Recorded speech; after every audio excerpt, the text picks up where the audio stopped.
여러분 안녕하십니까? 광주 MBC 뉴스데스크입니다. 국회의원 선거가 7개월 앞으로 다가왔지만 거대 양당의 극심한 진영 논리 영향으로 정치 피로감을 호소하는 중도층이 늘고 있습니다. 내년 총선 판도의 바로미터인 명절 밥상머리 민심을 잡기 위해 여야 모두 특히 중도층 잡기에 사활을 건 모습입니다. 주현정 기자가 살펴봤습니다. 높은 정치 민감도와 파급력을 가진 호남 민심은 특히 중요한 선거를 앞두고 민심 흐름의 가늠자로 평가받아 왔습니다. 하지만 최근 호남 민심은 예전과 다릅니다. 윤석열 대통령을 지지하지 않는 비율은 전국에서 가장 높지만 여야 모두의 피로감을 느끼는 중도층 역시 크게 늘고 있습니다. 실제로 한국갤럽이 실시한 광주 전라 지역민들의 정당 지지도 조사 결과를 보면 지난해 10%대를 기록하던 무당층 비율이 올 들어 최고 30%를 넘기는 모습까지 보이고 있습니다. 정치에 무관심하다기보다는 지지 정당에서 이탈한 중도층이 늘고 있는 것으로 보이는데 결국 내년 총선 승리의 관건은 이 중도층을 다시 흡수할 방도가 있느냐에 달렸다고 볼 수 있습니다.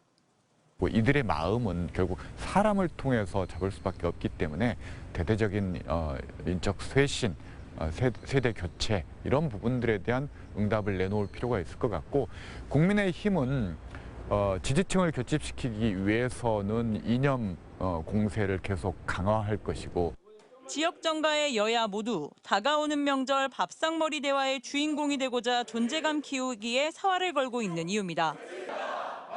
전통 텃밭 지분을 잃지는 않을까 더불어민주당 행보가 가장 분주합니다. 이재명 당대표 단식에 동조하거나 일본 핵오염수 방류규탄, 총선 공약개발단 발대식 등 이탈 지지층을 재집결하는 데 애쓰고 있습니다. 윤석열 정부가 잘못했다고 해서 반드시 민주당이 이긴다 이렇게 보질 않아요. 스스로 잘해야만이 국민의 마음을 얻어낼 수 있다. 여기에 역점을 두고 민생을 챙기고 민주주의를 회복하는 데 앞장서도록 하겠습니다. 최근 총선용 조직 재편을 마친 국민의힘은 지역 현안에 적극적인 의견을 내면서 보수 진영 집결에 힘쓰고 있습니다. 이 정률성의 실체가 뭔지 실체 알기 공청회가 필요합니다. 어떤 사람이 바로 객관적인 사료를 바탕으로 해서 객관적인 시각을 가진 역사학자들을 중심으로 해서 지역에서 상대적으로 지지세가 약한 군소 정당들도 존재감 드러내기에 주력하고 있습니다. 광주를 기반으로 한 원내 국회의원을 둔 정의당도 지역 주요 거점에서의 유권자와의 접점 늘리기로 아직 마음을 정하지 못한 표심을 공략하고 있습니다. 진보당은 광주에서 전국 정책 당대회를 열고 대한정당으로서의 면모를 알리며 일찌감치 내년 총선 채비를 마쳤습니다. 이제 광주 민심은 기존 정치 세력에 대한 실망을 넘어서 분노하고 있습니다. 국민을 웃음짓게 하는 정치, 국민의 실생활에 도움이 되는 새로운 정치를 민심의 변곡점이 될 것은 분명해 보이는 추석에 이은 최대 6일간의 연휴, 총선 승리를 위한 각 정당들의 삿바 싸움은 이미 시작됐습니다. MBC 뉴스 주현정입니다. 윤석열 대통령은 오늘 부산에서 열린 지방시대 비전 선포식에 참석해 지역에 변변한 쇼핑몰 하나 짓지 못한 채 어처구니 없는 그런 정치적 상황을 더 이상 국민들께서 허용하지 않으실 것이라고 말했습니다. 지역을 특정하지는 않았지만 광주의 최대 현안 중 하나가 복합 쇼핑몰 유치라는 점에서 광주시가 추진하고 있는 사업을 지칭하는 발언으로 읽힙니다. 한편 이에 대해 광주시 관계자는 특별한 입장이 없다고 말했습니다.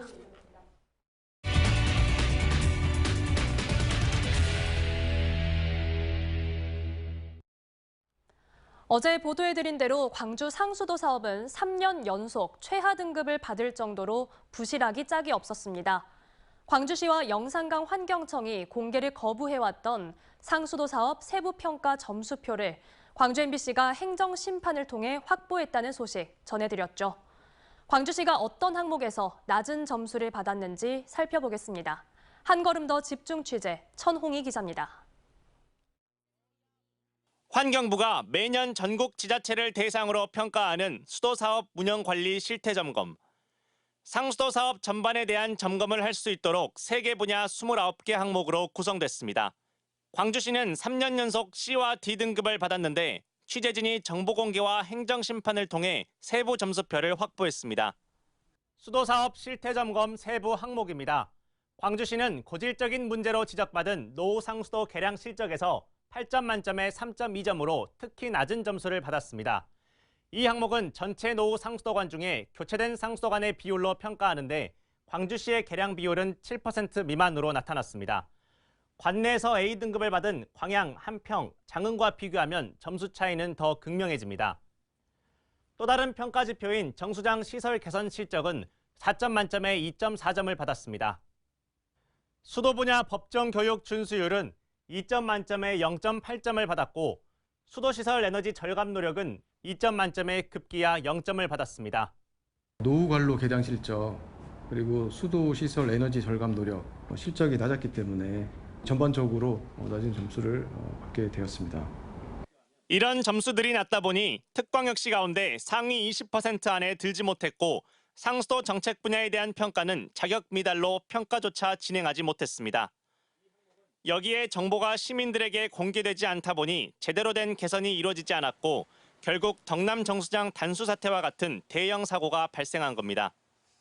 게다가 광주시는 3년 연속 최하 등급을 받아 이 같은 내용을 영산강청으로부터 제공받았지만 단수 사태가 터지고 나서야 조직을 혁신하겠다며 대책을 내놓았습니다. 정수장들이 이제 85년도 또 97년도 이렇게 건설되다 보니까 노후화율이 이제 상당히 많습니다. 근본적인 시설들에 대한 대규모 예산 투자가 돼야 되는데 시민들이 마시는 수돗물인 상수도에 대한 투명한 정보 제공이 필수지만 영산강유역환경청은 앞으로 세부 점수표를 공개하겠냐는 취재진의 질문에 정보공개법 절차를 따르겠다는 원론적인 입장만 밝혔습니다. MBC 뉴스 천홍입니다. 대한민국 검찰이 쓰는 예산 중에 특수활동비라는 게 있습니다. 수사 기밀을 이유로 누가 얼마나 어떤 용도로 쓰고 있는지 수십 년간 일절 공개되지 않았는데요. 지난 4월 대법원이 검찰 특활비 사용 내역을 공개하라고 판결했습니다. 한편 오늘 검찰 특활비 실태에 대해 기자회견하려던 뉴스타파를 검찰이 압수수색하기도 했죠. 부산 MBC가 뉴스타파 등 전국 5개 독립언론과 공동 취재를 통해 전국 67개 검찰기관에 특활비를 포함한 예산 내역 정보 공개를 청구했는데요. 검찰이 내놓은 공개 자료를 보시겠습니다. 부산문화방송 류재민 기자가 보도합니다. 정보공개 청구 석 달 만에 부산지방검찰청이 자료를 공개했습니다. 특수활동비와 특정 업무 경비, 업무 추진비, 3개 예산 자료가 담긴 20개 박스 분량입니다. 지난 2017년 1월부터 올해 4월까지 6년 4개월치로 부산 지역 4개 검찰기관에 2만 6천여 장에 달하는 예산 자료가 공개됐습니다. 하지만 공개된 자료 상태는 누더기 수준입니다. 온통 검정칠이 돼 있고 글자가 아예 보이지 않는 것도 있습니다. 지난 4월 대법원이 밝힌 검찰 특활비 내역 공개의 범위는 집행일자와 집행금액, 그리고 지출 증빙 서류는 집행 명목과 수령인 성명을 제외한 모든 부분, 업무 추진비는 개인 식별 정보 부분을 제외한 나머지 모든 부분입니다. 하지만 공개된 자료는 중요 정보가 대부분 지워져 있습니다. 특수활동비 영수증입니다. 집행 장소와 집행 사유, 집행자 성명이 모두 까맣게 칠해져 있습니다. 그런데 업무 추진비 영수증을 보시면 결제 일자는 있는데 결제 시간이 없습니다. 식당 이름과 지출 내용도 없죠. 이것만 가지고 어디에 어떻게 썼다는 건지 도무지 알 수가 없습니다. 검찰이 공개 과정에서 모두 가린 겁니다. 대법원의 판결 취지는 무시됐습니다. 특활비 등 정보공개 청구 소송에서 대법원 일부 승소 판결을 확정했습니다. 그 집행은 잘 이루어지고 있다고 자부하십니까? 법무부 입장에서는? 제가 자부할 문제는 아니지만 네. 검찰에서 판결 취지에 따라서 법원 생각은 다릅니다. 어떤 가게에서 결제한 시간, 이게 개인을 식별하게 하는 정보가 될까요? 시간이 뭐 개인 그 시간으로 어떻게 그렇죠. 그 시간이 딱 검찰은 이 방대한 자료를 전자문서가 아닌 하드카피, 즉 인쇄물 형태로 공개했습니다. 부산 MBC는 이를 한 장 한 장 수작업으로 스캔해 정보를 추출하는 방식으로 데이터베이스를 만들었습니다. 지난 6년 4개월간 부산 지역 4개 검찰기관이 특수활동비를 포함한 3개 항목에 집행한 예산은 232억 원. 하지만 지출 증빙이라고 볼 만한 자료는 거의 없습니다. 특히 특수활동비는 현금 수령 영수증 한 장 달랑 쓰고 많게는 수백만 원씩 현금을 받아갔습니다. 부산 MBC는 전국 5개 독립언론과 공동 취재를 통해 67개 검찰청이 국민 세금을 어떻게 쓰고 있는지 그 실태를 집중 보도합니다. MBC 뉴스 류잼리입니다. 더불어민주당과 정의당 등 4개 야당이 참여한 윤석열 정권 언론 장악 저지 공동대책위원회가 오늘 광주 전일빌딩에서 토크 콘서트를 열었습니다. 이 자리에는 양승동 전 KBS 사장과 박성재 전 MBC 사장, 고민정 국회의원 등이 패널로 참석했습니다. 대책위는 바이든 관련 보도한 MBC 기자 배제와 공영방송 뉴스룸 압수수색, 방통위원장 면직 처리 강행과 이동관 방통위원장 임명 등 현 정권이 자행하는 탄압을 되짚기 위해 이 같은 자리를 마련했다고 밝혔습니다. 불법 튜닝을 한 차량들의 무법 질주가 도심에서 공공연하게 이루어지고 있습니다. 굉음을 내며 내달리는 불법 차량들로 인해 인근 주민들은 불편을 겪고 있고 사고 위험도 매우 크다고 합니다. 서희령 기자가 취재했습니다. 도심 코너길에서 시속 100km에 가까운 속도로 차량이 질주합니다. 빨간불에도 신호를 위반하고 내달리는 차량도 있습니다. 굉음을 내며 내달리는 이 차량들은 대부분 불법 튜닝 차량들입니다. 횡단보도를 건너던 시민은 깜짝 놀라 황급히 몸을 피하기도 합니다. 그 사람들은 팡 하고 가면 겁내 어따고 바다린 것 같아. 목포 대반동 인근 2km 도로는 최근 불법 튜닝한 차량들의 레이싱 장소로 변해버렸습니다. 금요일 저녁에도, 토요일 저녁에도, 일요일 저녁에도 이들 차량들의 질주는 계속 이어지고 있습니다. 그 커브도 많고 뭐 오르막길 내리막길이 그냥 딱 달리기 좋은 장소여서 거기가 약간 단축된 서킷이라고. 크고 작은 교통사고도 이어지고 있습니다. 사실상 불법 튜닝 차량들의 놀이터로 전락한 곳을 낮에 찾아가 봤습니다. 도로에는 진짜 과속방지턱이 아닌 이처럼 과속방지턱 그림만 그려져 있습니다.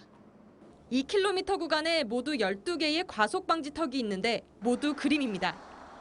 고정식 과속단속 카메라는 없고 이동식 교통단속 부스가 한 대 있기는 하지만 입구가 닫혀 있는 경우가 많습니다. 인근 주민들은 불법 튜닝 차량들 때문에 잠을 이루지 못할 정도로 불편해하고 있습니다.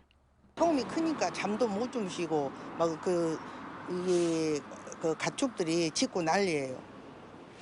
그냥 한 일주일 내내 새벽마다 그렇게 차로 좀 시끄럽게 해서 좀 자는데 좀 불편하긴 해. 게스트하우스 손님들도 가끔 시끄럽다고 민원을 넣기도 하니까 이런 여러 가지 여기가 관광객이니까. 늦은 밤 도심 도로가 레이싱 장소로 변했지만 교통 안전 시설 부족으로 단속이 안 되다 보니 불법 튜닝 차량들의 무법 질주는 오늘도 계속되고 있습니다. MBC 뉴스 서희령입니다. 철도 노조가 오늘부터 닷새간 총파업에 돌입함에 따라 호남선과 전라선의 운행률도 떨어지고 있습니다. 오늘 오전 9시부터 파업이 시작되면서 목포와 광주 송정, 용산으로 가는 KTX 열차는 하루 37회에서 26회로 운행이 30% 축소됐습니다. 코레일에 따르면 호남선과 전라선 여객 열차의 경우 하루 156회 운행에서 109회로 운행이 30%가 줄었고 화물 열차의 경우도 22회에서 5회로 80%가 감축 운행되고 있습니다. 철도 노조는 수서인 KTX 운행과 민영화 중단 등을 요구하며 오늘부터 파업에 들어간 가운데 코레일은 파업 기간 대체 기관사를 투입하고 24시간 비상대책본부를 운영하고 있습니다.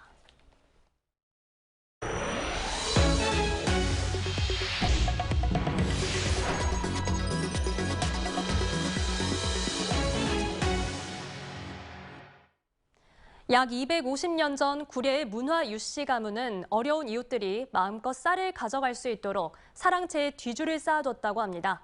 지금도 비슷한 방식으로 이웃을 향한 나눔이 이어지고 있는데요. 나주 빛가람동에서 공유 냉장고를 운영하고 있는데 대부분 노인들이 많게는 하루 100명 이상 찾아오고 있습니다. 김초롱 기자의 보도입니다. 나주 빛가람동에 있는 한 아파트입니다. 주민 카페로 쓰던 건물 1층에 공유 냉장고가 마련됐습니다.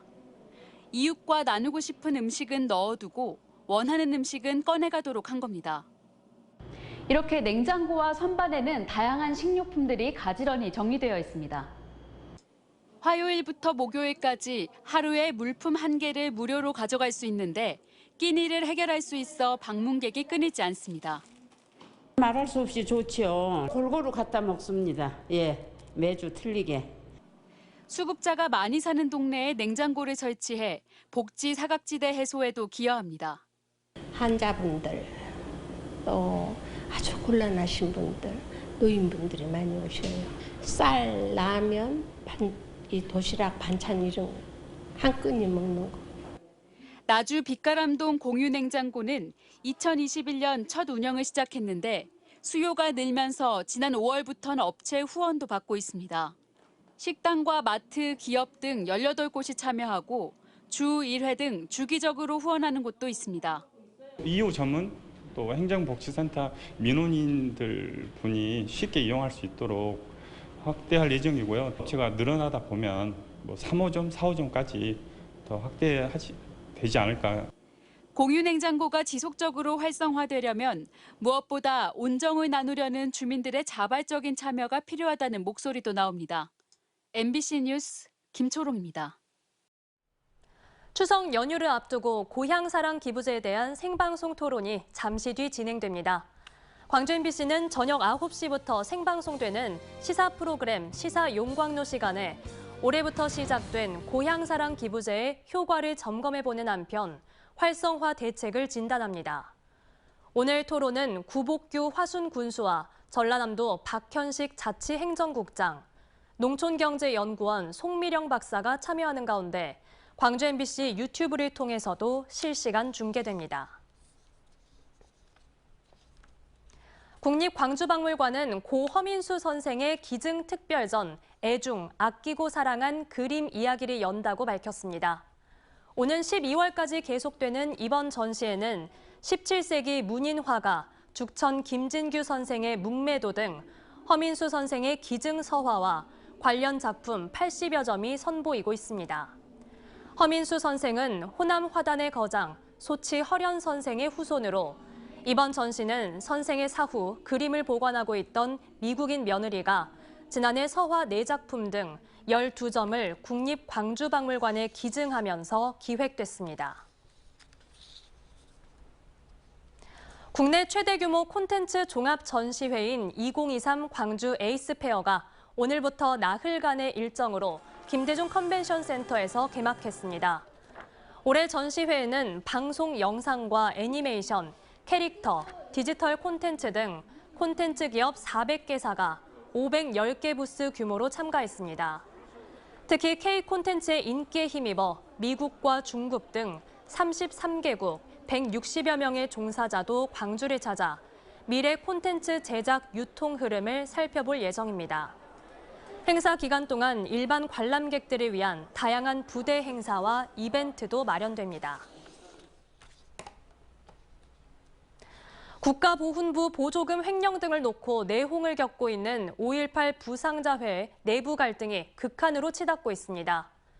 5.18 부상자회 상벌심사위원회는 오늘 오전 황일봉 회장을 징계 대상자로 상신하기 전 황 회장의 소명을 듣기 위한 회의를 열었습니다.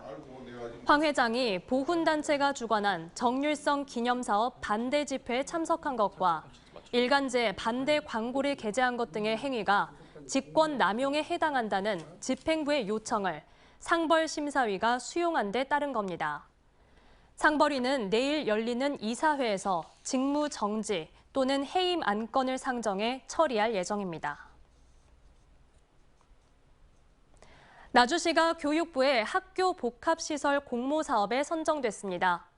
학교 복합시설은 주민들도 이용할 수 있는 문화체육, 보건복지 등의 기능을 갖춘 시설로 25학급 규모의 초등학교와 함께 빛가람 혁신도시에 조성될 예정입니다. 학교와 복합시설 신축 사업에는 이번 공모 선정으로 확보한 교육부 예산 31억 원 등 모두 430억 원이 투입될 예정입니다. 전남대병원과 화순 전남대병원의 내분비 대사내과와 소아청소년과 등 3개 분야가 미국 뉴스위크지가 선정한 최고병원에 선정됐습니다. 전남대병원 내분비 대사내과는 이번 평가에서 전 세계 상위 300여 개 병원 중 102위를 기록해 국내에서 15번째이자 국립대 병원 가운데 5위를 기록했습니다.